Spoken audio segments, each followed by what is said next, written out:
I'm Dr. Devra Davis, and I'm here in Australia talking about my new book, Disconnect. I'm an epidemiologist and a toxicologist, a fellow of the American College of Epidemiology and formerly the American College of Toxicology. I worked in the Clinton administration. I was the founding director of the Board on Environmental Studies and Toxicology at the U.S. National Academy of Sciences, and that was the group that did the study recommending the ban on smoking on airplanes quite some time ago.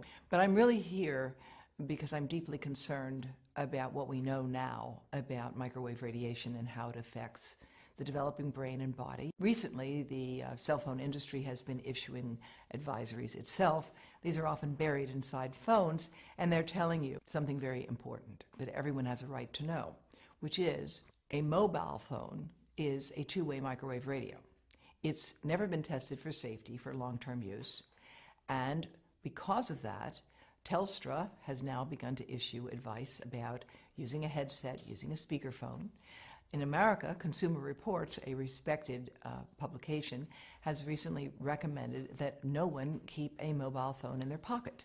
And that's because if phones were tested in the pocket, the levels of radiation from those phones would exceed the safety guidelines that are currently operating. Brain cancer actually is more than 200 different types of diseases. 200 different types. And it's a terrible disease.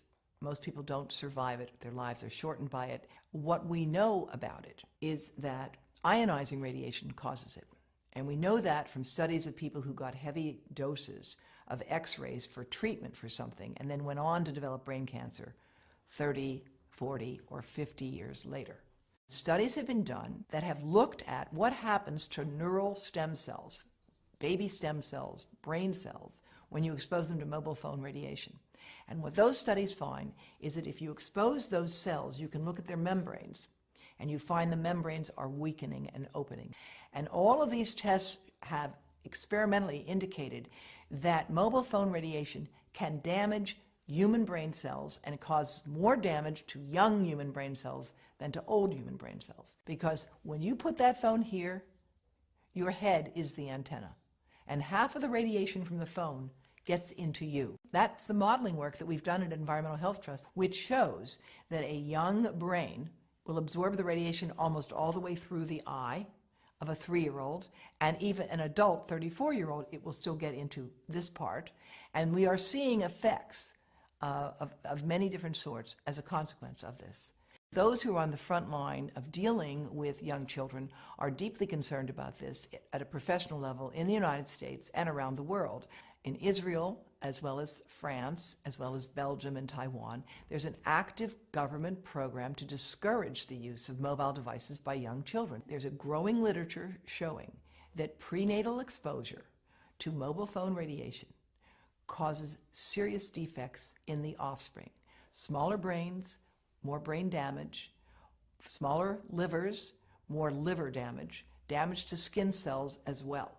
There are good reasons for concern about the long-term and short-term effects of mobile phone radiation, particularly on children, but especially on sperm. Now, the sperm studies have been developed in more than 7 different countries, and what they find is that the sperm that are exposed to current levels of mobile phone radiation die 3 times faster and have 3 times more damage on their DNA, indicating that mobile phone radiation is damaging to human sperm.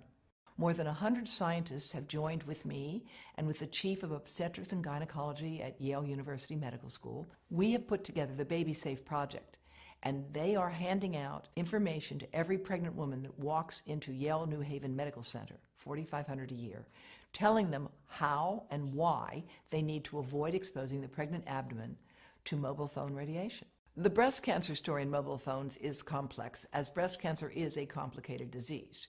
Most of the women who get breast cancer are age 50 and older. However, growing numbers of young women are developing this disease who don't have any of the inherited risk factors for it at all, who have no family history of it, but they have one thing in common. They have all stored a mobile phone right in their bra. And in several cases, the tumors have developed right under the antenna of the phones. No phones are tested for little kids, for babies playing in their bouncy chair, for toddlers sitting in front of an iPad on an iPotty, for pregnant women holding these things over their bodies.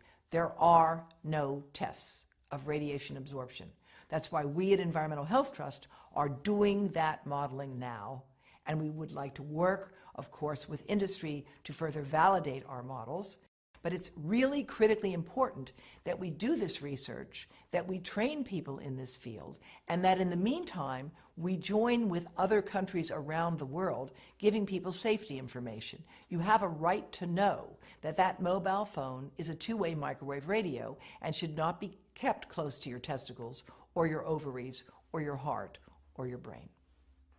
And where we are with this issue today is where we were with cars and seatbelts. Australia has led the world in requiring seatbelts. It is leading the world with respect to handguns, and it can lead the world with respect to the right to know about mobile phone radiation.